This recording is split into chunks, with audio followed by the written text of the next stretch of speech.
和美女主管大吵一架后，为了安抚我，她不仅把我薪资翻倍，还将闲置的豪华别墅借给我办公。没想到只待了1晚，我就被全网通缉。新闻里我深夜超速，将一位过马路的老人撞飞后逃之夭夭。很快，警察拿着逮捕令找上门来。我无法解释为何主管的车会出现在那里，为何监控拍到的驾驶者跟我如此相似。警察说监控清晰，人证物证俱全，还在车内发现了我的指纹和一根头发。瞬间，我成了人人喊打的过街老鼠。兢兢业业一辈子的父母，因承受不住邻里的指指点点和网络暴力，心脏病突发，双双入院。而我也被受害者家属围堵，在推搡中摔下楼梯，昏死了过去。在睁眼，我居然回到了和主管争吵，决定去他公寓加班的那一天。小凡，你冷静点，我知道你很生气，但这项目确实紧急，你就多担待一下，这几天辛苦点。项目结束后，我给你申请奖金和调休。听到主管柳如烟近乎一模一样的话，我意识到自己可能重生了。要不你去我那公寓看看，密码我发你，就当换个环境放松一下。项目的事等你气消了我们再谈。柳如烟这副一心为我着想的样子，让我心里咯噔一下。可为什么这样一个看似体贴的安排，会引发出后面那样可怕的后果？不了，柳主管，项目我会按时完成，但公寓就不必了，我还是习惯在自己家工作。柳如烟愣了一下，似乎没想到我会拒绝。也好，在家注意休息，别太累了。她没有再坚持，这让我稍微松了口气，但心中的疑云却更重了。下班后，我没有直接回家，而是绕路去了父母家，看到他们正在厨房为我准备晚饭，温馨的烟火气让我鼻子一酸。他们都是普通的退休工人，一辈子勤恳本分，却因为我上一世的罪行，遭受了巨大的精神打击，甚至差点……妈妈见我站在门口发呆，关切地问：“怎么了？这是工作不顺利，还是跟你的主管吵架了？你这孩子性子就是太直。”在我父母眼里，柳如烟一直是我的贵人，待我亦师亦友。我强压下心头的酸楚，挤出笑容：“妈，我没事，就是项目任务有点繁重，回来放松放松，顺带蹭顿饭。这一世我哪儿也不去，就在家好好待着，总该没事吧？”第二天清晨，我心里烦闷，想出去吹吹冷风清醒一下。可刚走到小区门口，就看到几辆警车呼啸而至，停在我家楼下。不祥的预感瞬间笼罩着我，匆忙跑回家。一进门就被眼前的景象惊呆了。警察正在客厅里跟我父母说着什么，气氛凝重。见到我，为首的警察立刻走了过来。庄先生，你昨晚在哪里？我在家。在家。昨晚11点15分，有人拍到你驾驶这辆车在城南路口肇事后逃逸，车主柳如烟已经确认，昨晚是你向他借了车和公寓钥匙。不可能，昨晚我一直和爸妈在家，一步都没出去过。警察同志，我儿子昨晚真的在家，我们都可以作证。但警察显然不信，指着监控画面：“人证物证俱在，这是肇事车辆，就在你家楼下找到的，上面除了车主的指纹，还有你的。受害者家属已经报警，现在请你跟我们回去接受调查。”前世他们是在公寓楼下找到的车，这一世车怎么又出现在我家楼下？手机被暂时收走，无法联系外界。看着父母焦急担忧的眼神，看着警察不容置疑的态度，我再次陷入了上一世那种冰冷彻骨的绝望。这种人就该枪毙，撞了人还敢跑。看他长得人模狗样的，心怎么这么毒？听说他父母也是普通人，怎么养出这种败类？不知道是谁泄露了信息，很快我的家庭住址和父母的信息都被扒了出来，大家的谩骂声接踵而至。我颤抖着再次被带上了警车，结果和前世几乎一样，所有的证据都指向我。监控录像经过技术鉴定，确认没有剪辑或伪造的痕迹。肇事车辆的方向盘、车门把手等多处都提取到了清晰的我的指纹，副驾驶座位下还发现了我常用的发圈。监控画面如此清晰，物证也指向你，庄先生，你还有什么要解释？我低着头，拼命让自己冷静。当目光扫过被警方作为证物展示的车钥匙时，我突然意识到了什么。警察同志，你们看这把钥匙，如果开车的人是我，那我用的应该是我自己的钥匙扣，而不是这个完全陌生的。说着，我从口袋里掏出家门钥匙，上面还挂着一个我用了好几年的小熊挂件。前世我确实拿了柳如烟给的钥匙，所以这一点无法作为证据，但这一世我根本没碰过那串钥匙。警察拿起证物袋里的钥匙看了看，又看看我手中的钥匙扣，眉头微蹙。可旁边一位年轻警察低声提醒道：“庄先生，单凭一个钥匙扣不同，恐怕很难证明什么。也许是你临时换的，或者这根本就是车主自己备用钥匙上的挂件。那指纹呢？车是我主管的，有我的指纹很正常。我们有时会一起外出办事，我坐过他的车，碰过车门和内饰，留下指纹也不奇怪。那头发呢？还有小区门口便利店老板作证，昨晚10点多看到一个和你身形相似的男人在你家小区门口徘徊，像是等什么人。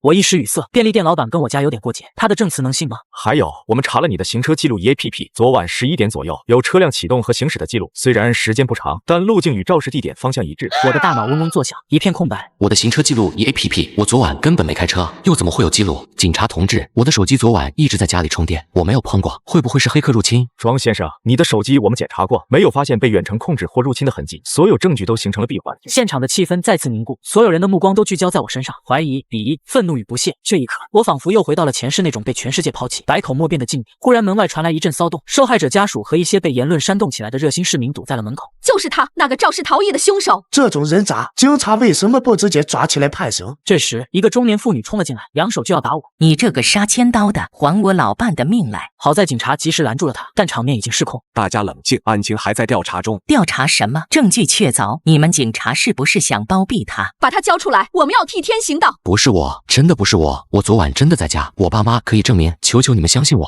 围观的人越来越多，不少人拿出手机拍摄直播。我看到说话的人里有几个是小区的邻居，平时低头不见抬头见，此刻却用最恶毒的语言攻击我和我的家人。庄先生，现在情况很复杂，如果你能主动承认，或许可以争取宽大处理，负隅顽抗对你没有任何好处。我没有做过，我绝不承认。警察同志，如果仅凭这些看似吻合的证据就定我的罪，那真正的凶手就会逍遥法外。你们想过没有？如果这一切都是有人精心策划陷害我的呢？难道你们要让一个无辜的人蒙冤，让真正的罪犯嘲笑法律吗？警察审视地看着我，语气依旧严肃。监控指纹、人证、行车记录，这些都不是孤证。如果你说有人陷害你，请问证据呢？见我沉默，外面的人骂得更凶了。看吧，他心虚了，说不出话了。抓起来，关一辈子。听说受害者还没脱离危险，要是人没了，他就是故意杀人。警察见场面难以控制，而我依旧冥顽不灵，似乎准备采取强制措施。前世我就是这样被带到看守所，最后虽然因为证据瑕疵没被判刑，但早已声名狼藉，人生尽毁。难道重来一世，我还要经历同样的噩梦？我一边被警察带着往外走，一边拼命回想两世经历的每一个细节。在脚即将踏上警车的那一刻，一个被忽略的关键点猛地击中了我的大脑。我豁然转身，看向人群中的某个方向。警察同志，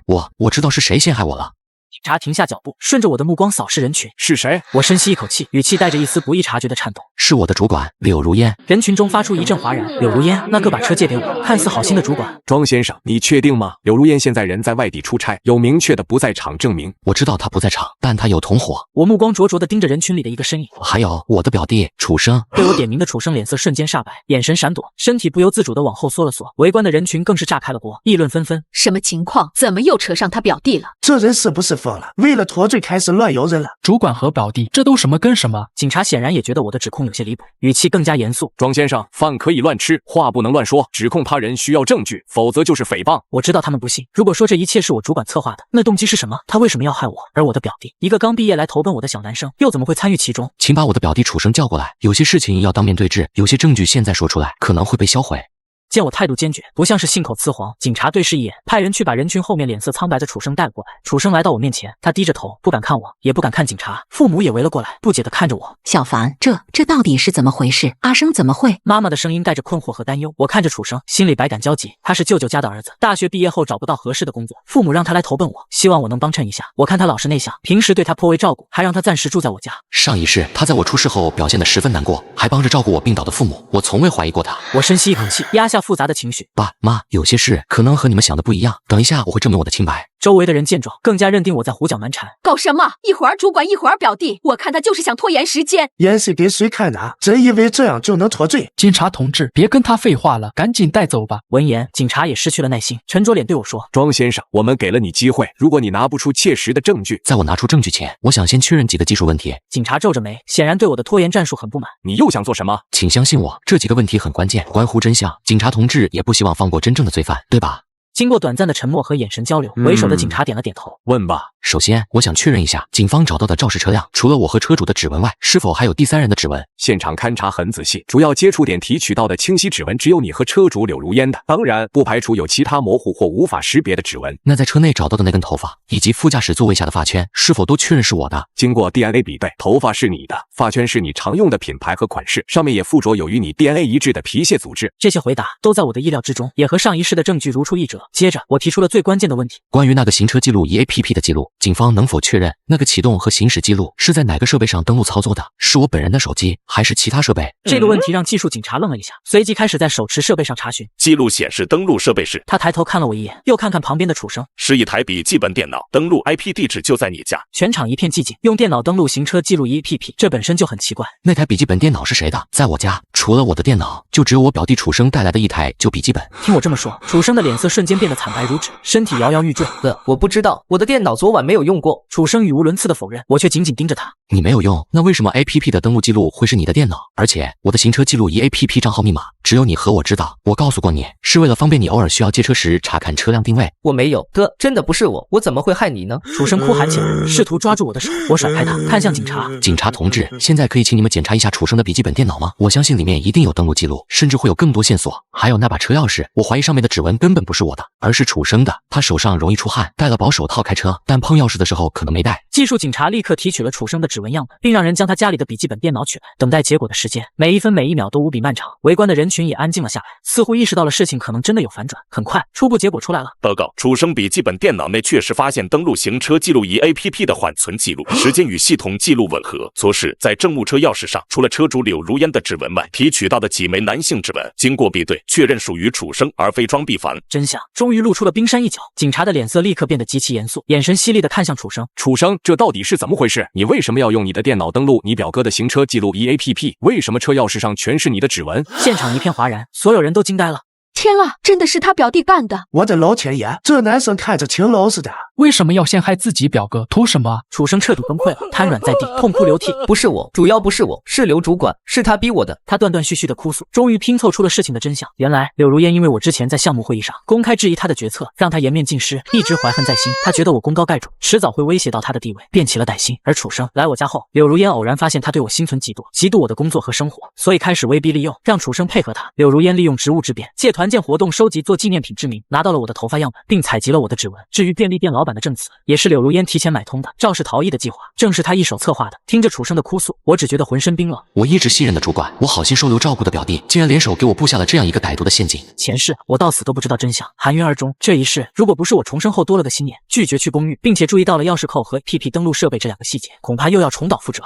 警察迅速控制了楚生，并根据他提供的线索，立刻联系了外地警方，对正在出差的柳如烟实施抓捕。同时，技术部门也对楚生的电脑和手机进行更深入的检查，发现了他和柳如烟的聊天记录、转账记录，以及柳如烟发给他的详细计划步骤。我的天，人心怎么能这么坏？这主管和表弟都是白眼狼啊！他连撞身上，差点就被这两个人砸毁了。必须严惩，这种人太恶毒了。之前指责过我的邻居和路人都羞愧地低下了头，悄悄离开了现场。受害者家属也冷静了下来，虽然悲伤，但知道了真正的凶手并非是我。一场巨大的危机终于在最后一刻化解。看着被警察带走的楚生，他泪流满面，不停地对我说：“对不起，哥，我错了。”我没有回应，背叛的伤痛远比身体的伤害更深。父母走过来，紧紧抱住我，泣不成声。小凡，我的孩子，让你受委屈了。没事了，都过去了。爸妈，我们回家。最终，柳如烟在外地被捕归案，他对犯罪事实供认不讳。而被撞的老人，万幸的是经过抢救，脱离了生命危险，但仍需长期康复。柳如烟和楚生将承担全部的医疗费用和赔偿。舅舅舅妈得知真相后，痛心疾首，第一时间赶来向我和父母道歉，表示没教育好儿子，愿意承担责任。看着他们苍老憔悴的面容，父母最终选择了原谅，但亲戚间的隔阂恐怕难以消除。我向公司递交了辞呈，这个曾经让我充满归属感的地方，如今只剩下背叛和伤害的阴影。柳如烟和楚生都得到了应有的惩罚，一个锒铛入狱，一个也因从犯被判刑。而我